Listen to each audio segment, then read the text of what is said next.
The parts actually come together really easily. The fabricator is a dream to work with, and the three-dimensional manipulation and construction program is almost instinctive. Although the repairs take several factors, I do eventually bring more of the processors back online. I measure the processor capacity with the new systems active and notice, finally, that there is a degree of buffer. Elixir. Yes, Captain. I grimace. Don't call me that. Can you bring up navigation? Would you like me activate Heartade and bring him online to manage our navigation systems? I sigh. Yeah, call him up. I think we should be able to get back online now and replot the course. Affirmative. Replotting. Moments later the doors open and Hart blusters in. Waking sleeping robots. What in the nine voids has this universe come to? Will I ever reach full charge capacity again? I ignore him, instead focusing on bringing the ship about. Elixir? Do we have a course? Affirmative, November 1 Alpha 4. Course set for NAR. 17 jumps and 24 factors to destination. What does that mean? Wish asks. Heart size.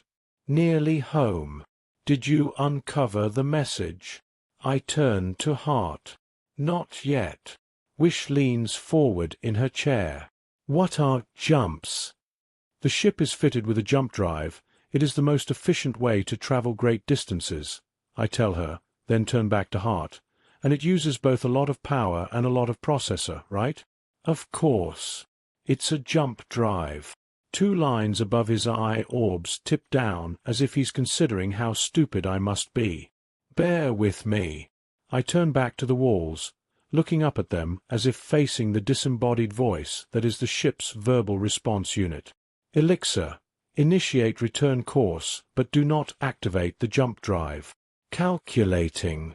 Return trip will take 5,323,869.25 nanocycles without jump drive. I know, we're not going to never use it. I just want to make sure as many processors are online as possible and test the power capacity of the ship before we use the jump drive. There's a soft hum from Hart as he mutters.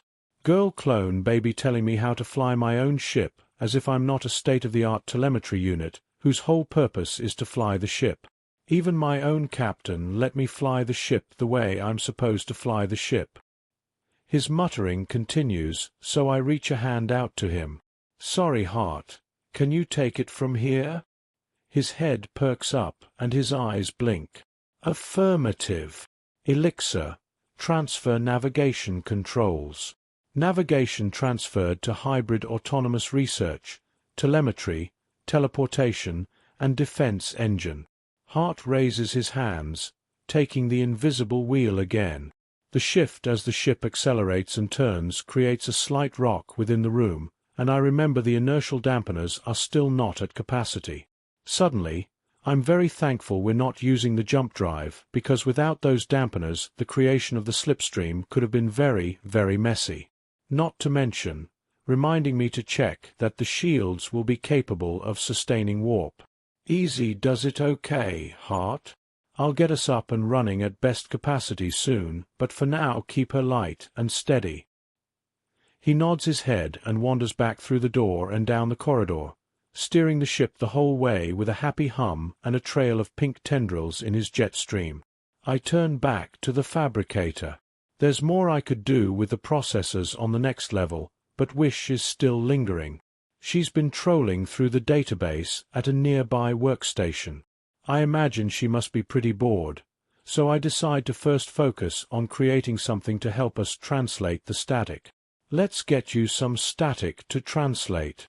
I smile and she nods, coming to join me at the fabricator. After fabricating the tools I need, I find it easier and easier to understand how to manipulate the program and manufacture a device that can record, filter, process, and relay the static. When it's crafted, it looks a bit like a ham radio. I wonder how I know to think of its shape like that, or what name to call it. It's strange to have these old memories that are clear and not clear at the same time. It's like looking through a foggy window, but knowing with certainty what's on the other side. So, what will this do? Wish asks. Okay, so first it will record the output from the unit. You plug it in directly, so that rather than recording the garbled version we're hearing, it will receive a true transfer from the system directly. Like plugging a speaker into a mic jack? I glance up at her and furrow my brow. What? Music? I don't know. Do sound systems work that way? Wish shrugs. Anyway, the device will unpack the files and run a series of tweaks over things, so that eventually it should filter down to better and better quality. Tweaks? What? Do you want me to get all fancy and technical? It's high-tech. Just go with me, okay? Basically, it makes the bad sound good. But it takes time and requires monitoring so that you can micro-adjust as it makes changes. You let it know when its changes are good, and when the quality gets worse, you adjust. Oh, okay. So, I listen, tweak, and eventually we get good audio. She winks, straddling her chair. I roll my eyes and chuckle. Right, just get to work already, would you? I'm going to go downstairs and get those other processors back online. I'll be back in a bit. It takes about 4 factors to deal with the processors, but since Wish doesn't ping my tablet, I figure she's either fallen asleep in her chair or wandered off to continue exploring the ship now Hart is happily ensconced on the bridge. Or maybe she's still processing the audio. I run a final diagnostic on the now functioning processors. Most are running at full capacity again. The shields are secure, and their scripts function with precise calculations to minimize power consumption, which is actually pretty impressive from a programming perspective. I grin, feeling an odd sense of pride that I don't understand since I didn't have any part in the ship's original design. There are some remaining kinks in the processing speed, signs of age perhaps, not to mention the processor I left offline because of the virus, but the remaining systems are running the best they'll be without doing a major overhaul. I pat the last unit and stretch my back. I run one last check over power. It's smooth, even, and well balanced. As good as it's going to get. Elixir. Yes, 9 Alpha 1-4. I grimace. Would you please call me Nia? Yes, Nia. We're up to capacity, so I think it's safe to raise the inertial dampener levels, activate the warp shield, and incorporate those jumps into our navigation now. Can you let Hart know? Affirmative. She falls silent again, so I assume it's happening and head back up to the lab. As I walk through the door, I see Wish leaning close to the unit, her eyes fixed on the device and ears covered in a headset. Where did you get that? She doesn't respond, and I realize she probably can't hear me. I step close and lift an earpiece from her ear. She startles back, almost falling from her chair with a gasp. Egrim's beak. You scared me. She blinks, then looks confused. I think egrims are some sort of bird, but they don't even have beaks. It's so weird having fragments of memory that aren't even mine. I nod because I felt the same strange sense, as if my brain holds 2 minds instead of one. Did you get anywhere?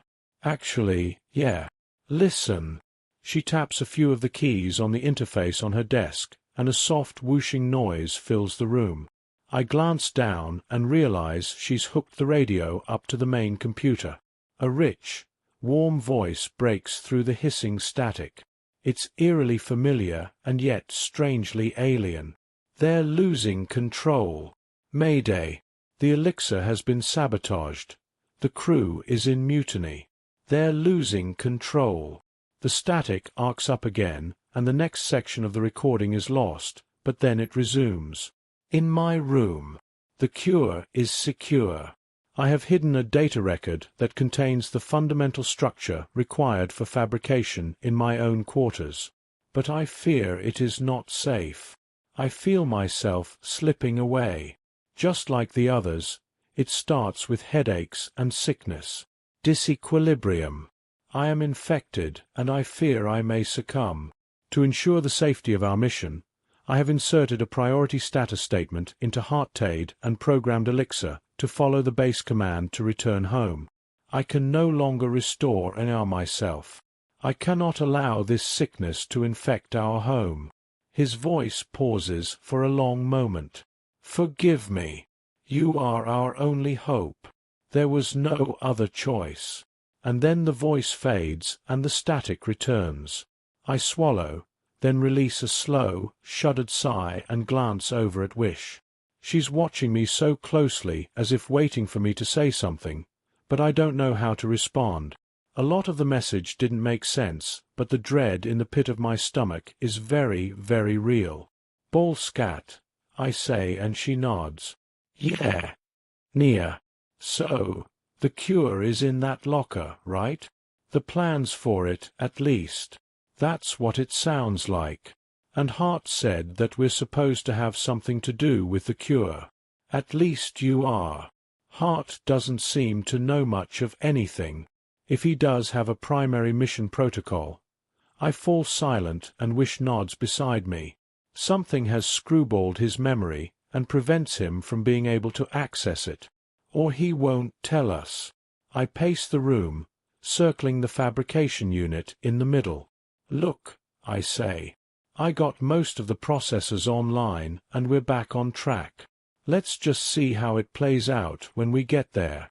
Wish shakes her head. Nia, I have to tell you something, but I don't want you to freak out. I'm freaked out enough for both of us. What is it? Well, before I started tinkering with the static, while you were getting the sublight and navigation back up so we could at least get moving. Anyway, I was going over some of the old archives in the main database.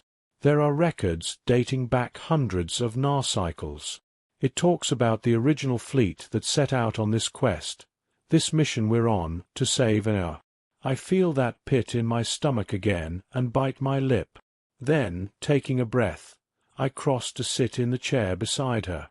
It's probably best I sit down for this. Yes. So, Captain Bellamy and the crew of the Elixir took off from NAR over 200 narcycles ago with a fleet of 7 ships. They were sent to a long-distant sector of the galaxy in search of what they called the Cure of Shadows. Apparently some professor, like Bellamy's dad or brother or something, invented a tech that poisoned the planet. I think it's a bit like radiation, except it affected the way light refracts or something. I don't really get it. I listened carefully, trying to pick out the most important aspects of what Wish was saying. The story tumbled out of her in a rush. Anyway, Wish continued, Captain Bellamy. His name was Jacob, and he sounds pretty amazing. Well, he was sent out to bring back something to fix it.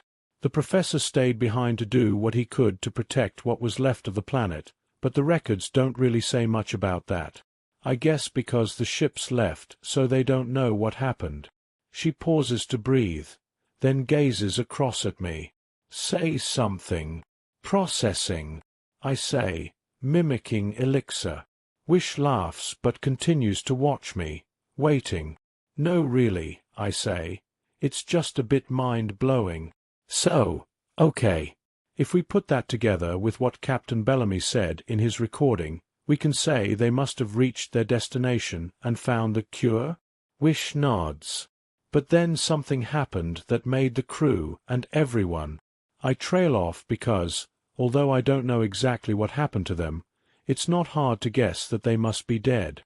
We haven't seen any bodies, but the crew quarters had been trashed. There were traces of blood and damage. Wish dips her head, looking at her hands. She's twisting her fingers in her lap. She whispers, "He jettisoned them." I swallow, not sure I want to believe it. What? The ship logged it. Shortly after the timestamp of that audio, there is a ship-wide vacuum to space. Even his own quarters. I think that's what he meant, about being sorry. But he said, "You are our only hope," as if he was sorry for putting the burden on someone else. Wish slides a dial and pushes a button. Captain Bellamy's voice fills the room again. "Forgive me. and I feel the pause in his words. You are our only hope. Pause.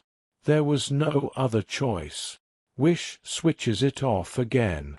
3 distinct statements. Nia. I think he's apologizing for a lot more than that. I nod. We need to find out the whole story. She nods in agreement. We need to open that locker. Maybe there's more on that data unit. We'll go get it together when Hart returns to his charging station tonight. She nods again. Okay, tonight.